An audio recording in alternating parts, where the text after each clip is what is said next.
இப்ப சந்தோஷமா உங்களுக்கு? ஏன் இப்படி பண்ணிக்கிட்டு இருக்கீங்க? உங்க பையன் நல்லா இருக்கணும்னு நினைக்கிற அம்மாவா நீங்க? உன்னை பத்தி சொல்லவே தேவையில்ல. அதான் அவன் உங்களை வேணான்னு அவாய்ட் பண்ணிட்டு போயிட்டான்ல. ஏன் இப்படி திரும்ப திரும்ப அவனை டார்ச்சர் பண்ணிக்கிட்டு இருக்கீங்க? பெத்த பையனுக்கு கேடு நினைக்கிற அம்மான்னா அது நீங்க தான். அதை இங்க தான் பாக்குறேன். ஏன் அவனை விட மாட்டேங்கிறீங்க? உங்க கூட எல்லாம் மனுஷங்க பேச மாட்டாங்க.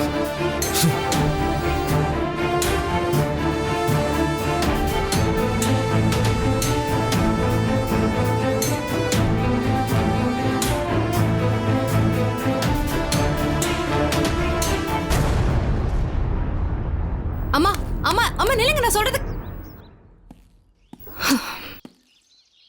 இவங்களுக்கு எப்படி சொல்லி புரிய வைக்கிறது எல்லாத்தையும்? அவங்க வருத்தப்படுறதுல எந்த தப்பும் இல்ல. எல்லாமே வந்தனா அவளதான். எல்லாத்துக்கும் அவதான் காரணம். ஜெயோட அக்கா வந்தனா. அதனாலதான் இந்த விஷயத்தை வெளியே சொல்ல முடியாம ஜெய் இருந்திருக்காருல்ல. உங்களுக்கு தெரியும்ல, அட்லீஸ்ட் நீங்க என்கிட்ட ஒரு வார்த்தை சொல்லிருக்கலாம்ல. சொல்லிருந்தா மட்டும் என்ன பண்ணிருப்ப? வந்தனா பண்ண தப்புக்கு ஜெய் என்ன பண்ணுவா? இதெல்லாம் தெரிஞ்சா நாங்க அவனை அவாய்ட் பண்ணிடுவோம்னு நினைச்சீங்களா? புரியாம பேசாத பிரியா. இதுக்கு வேற காரணம் இருக்கு. இன்னும் எத்தனை காரணம் தான் வச்சிருக்கீங்க? அதெல்லாம் எப்ப வெடிக்கும்? தயவு செஞ்சு மொத்தமா எல்லாத்தையும் கொட்டிடுங்க ப்ளீஸ். எதுக்காக எல்லாத்தையும் மறைக்கிறீங்க சொல்லுங்க. சொல்லுங்க.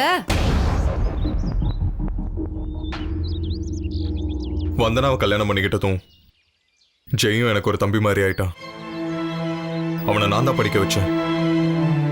நல்லா படிச்சான். வந்தனாக்கும் அசோக்குக்கும் தொடர்பு ஏற்பட்டதுல இருந்து ஜெய் அவளை கொஞ்சம் கொஞ்சமா வெறுக்க ஆரம்பிச்சிட்டான். ஒரு கட்டத்துல வந்தனா என்னை விட்டுட்டு போயிட்டா.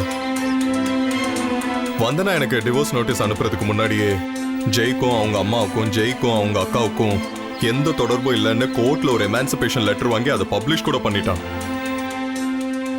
சட்டப்படியாகவும் மன ரீதியாகவும் அவனுக்கும் அவங்களுக்கும் எந்த தொடர்பும் இல்லை, எந்த சம்பந்தமும் இல்லை.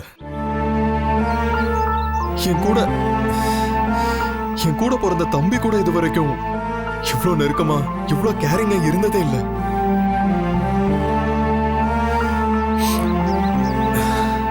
சரி, நான் வீட்டுல எல்லாரையும் சமாதானப்படுத்துறேன். இல்ல,